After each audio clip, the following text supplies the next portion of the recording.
What's good, YouTube? Welcome back. Today it is Lazy Daze Tubby, and I'm back at it again on my solo channel, doing some more history reaction for you guys. Today it is some more extra history, extra credits content for you. It is their series, The End of the Samurai, Black Ships, episode 1.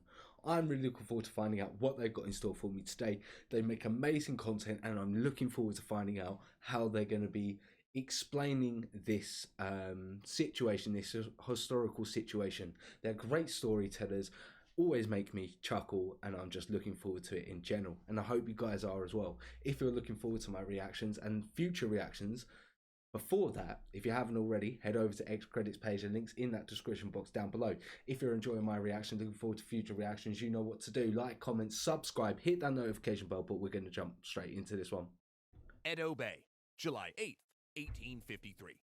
4 Western ships sail into the bay, headed for the capital of the Tokugawa shogunate. Ignoring warnings that this port is close to foreign ships, they anchor, turned their heavy guns toward a coastal trading town, and open fire. But they're blanks. Intended, they claim, to celebrate the 4th of July. But the intention of this fleet and its leader, Commodore Matthew Perry, is not so benign. He has a letter from U.S. President Millard Fillmore requesting that Japan open its ports to trade. But Perry also sends his own letter along with the gift of a white flag. He says that if the shogunate refuses the request, it will lead to war. A war that Japan will certainly lose, and in such case, they should use the white flag to indicate surrender. The shogunate will accept Perry's terms, and in doing so, bring the era of the samurai to a bloody end. But I'm assuming it's going to take some time, and there's going to be a story to it, so let's find out. 8 months after Perry's arrival, and under the threat of military action, the Japanese government caved. The resulting treaty gave the U.S. trading rights in 2 Japanese ports, an American consulate in Japan, the right for American ships to purchase coal, and ensured good treatment of shipwrecked American whalers. And in doing so, the Tokugawa shogunate abruptly ended a policy of isolation that had kept it sheltered from the outside world for 220 years. That period of isolation began shortly after the shogunate's founding in the Sengoku Jidai, or Warring States period, which you can learn about in our series on them, when the Tokugawa closed itself off to minimize destabilizing factors. The first move was to avoid military campaigns abroad unless victory was absolutely assured, a policy inspired by Shogun Toyotomi Hideyoshi's disastrous invasion of Korea. And clever diplomacy between the equally insular kingdoms of China and Korea ensured that the 3 powers would stay out of each other's way. Then second, they banned and brutally repressed Christianity, which Hideyoshi believed undermined the traditional structures of Confucian loyalty, and barred Spanish and Portuguese from entry in hopes of stopping Catholic missionaries. Dutch, Chinese, and for a time English ships were allowed to trade in a limited capacity using an offshore island, but Japan essentially sealed itself off. Few Japanese were allowed to travel outside for diplomatic missions, and those who did were not allowed back. Foreign books were banned. At first, this insular policy upheld the shogunate's stability. No major losses in overseas wars. I'm surprised they weren't allowed back. That's sort of sitting with me. No chance for the Tokugawa's rivals to make foreign allies. And no disruptive revolutionary ideas challenging the shogun's strict caste system. In fact, makes sense. It created one of the most peaceful periods in Japanese history. But it also came at a cost. Without access to, or knowledge about, the outside world, technological development slowed to a crawl. Now, while that wasn't a problem in an era where Japan's rivals were China and Korea, the shock of Britain defeating China in the First Opium War showed that Japan was woefully unprepared to counter foreign invasion. Added to that, the shogunate's enforced caste system, where a family's rank was permanently fixed, came under strain. At the top of the pyramid were the emperor and court, whose power was only ceremonial. Then it was the military leader, the shogun, though technically ranking below the emperor, who actually ruled with his daimyo or lords, followed by the warriors of the samurai beneath. Next came the farmers and artisans, and at the very bottom was the merchants. But here was a problem. The samurai were a class defined by war. It was how they made their money, and their whole purpose was to obediently fight the shogun's enemies. And Japan had largely been at peace for 2 centuries. So who are their seeing enemies? The writing on the wall. In that time, most samurai ended up turning into bureaucrats and estate managers for their daimyo. They still kept warrior codes and trained in swordsmanship, but that was largely ceremonial. Others let go when their lords cut their militaries, took to the roads as masterless samurai called ronin. some of which little better than bandits. And rendered unnecessary and impoverished by peace, the samurai class increasingly fell into debt. But you know who didn't? The merchants. Yeah, those lowly merchants at the bottom of the pyramid kept gaining financial power from even the limited foreign trade, essentially upending Tokugawa society. They became a new middle class, living increasingly urban and decadent lives in the cities, engaging in an entertainment and artistic culture called the floating world, which encompassed red light districts with theaters, brothels, tea houses, baths, and geishas. And new forms of art like kabuki, puppet theater, painting, live comedy, and political satire flourished within these districts. It was also a world where there was no recognition of rank. In these districts, a rich merchant got better service than a poor samurai.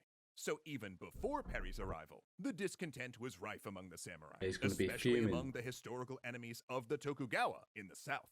So when the shogunate officials signed a treaty with Perry, it exposed the weakness. Anti-foreign daimyo rallied against the government for their shameful surrender, rather than fighting the Americans with honor. Yet as internal discontent reared its head... I see how that's going to cause a bit of issue and division within your country.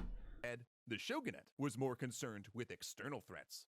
After the signing, Perry had presented the shogunate with official gifts of rifles, Colt revolvers, a sample telegraph system, and a waist-high model locomotive. Technologies that stunned the Japanese officials. If they were ever to stand up to these Western barbarians, they needed to modernize fast. The shogunate quickly entered negotiations to buy steamships, rifles, and modern cannons. Plus, they sent officials overseas to scout for new technologies. But they weren't the only ones arming up. Daimyo that opposed the treaty began purchasing weapons as well, preparing for conflict with the shogun. Discontent grew. Foreign trade crashed the currency and caused massive gold and silver outflow. Plus, 3 powerful earthquakes rocked the country within 2 years, one striking the shogun's capital of Edo, and another triggering a tsunami that hit one of the new American ports. Even the gods seemed disquieted. And in the next 5 years, even more Western treaties were foisted on Japan, with many of the negotiations forced on Japan. Overseen by Chief Minister Ii Naosuke. Foreigners were now exempt from Japanese law, and Christianity would be tolerated. An opposition party coalesced, centered around the slogan, "Revere the Emperor, expel the barbarians." It was a party that was particularly strong in the eastern province of Mito, and in the south among the longtime Tokugawa enemies of Satsuma and Shoshu. Increasingly, they began to talk about overthrowing the shogunate and replacing it with a government centered around the currently ceremonial emperor. Among the southern nobles were 3 men that would play a key role in events to come, becoming known as the 3 great nobles, but we'll meet them later. Interesting. The emperor was, after all, I'm looking forward to finding out about them later. Still technically the head of government, and he was privately furious about the unequal treaties. For the anti-foreign and pro-imperial parties, it was an opportunity to finally do away with the Tokugawa and rally behind the emperor instead. It was a particularly convenient time for a coup, since there was also a succession crisis in the shogunate. Because you see, during the negotiations with Perry, the shogun had died, leaving the position of shogun to his sickly son, who only lived 5 years. Then when he in turn died, multiple factions tried to back their favorite candidate. One faction backed Tokugawa Yoshinobu, who would be key to later events, but Ieyasu managed to steer Tokugawa Ieyasu to the position, despite the fact that he was only 12, and the other candidates were adults. Ieyasu became regent for the young shogun, assuming most of the official powers, and he immediately used his new influence to purge court of opposing factions, putting Yoshinobu and his supporters under house arrest, banishing the anti-foreign party from court, and beheading their 2 most prominent leaders for plotting against the government. It was the start of what would be an increasing cycle of political violence. Edo Castle, March 24th, 1860. A festival day. Ieyasu is needed at the castle for meetings. His train of attendants, 60 guards and palanquin bearers, are all on the lookout. There have been threats. Suddenly, there's a shot from a Colt revolver. Shouts. Sunlight on blades.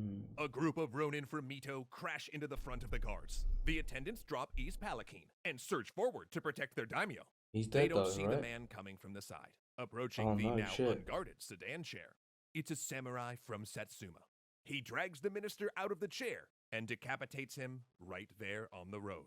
Fuck. As the guards turn stunned, they see the samurai holding their master's head aloft in triumph.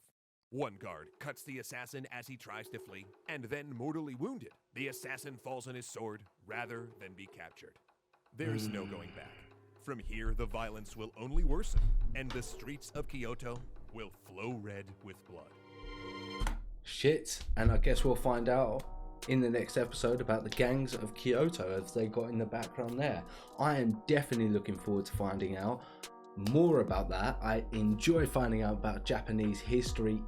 So good, one of my favorite cultures. So I'm enjoying this journey, and I hope you guys are as well. If you are, you know exactly what you need to do. You need to like, comment, subscribe, hit that notification bell. But we are going to catch you in the next video.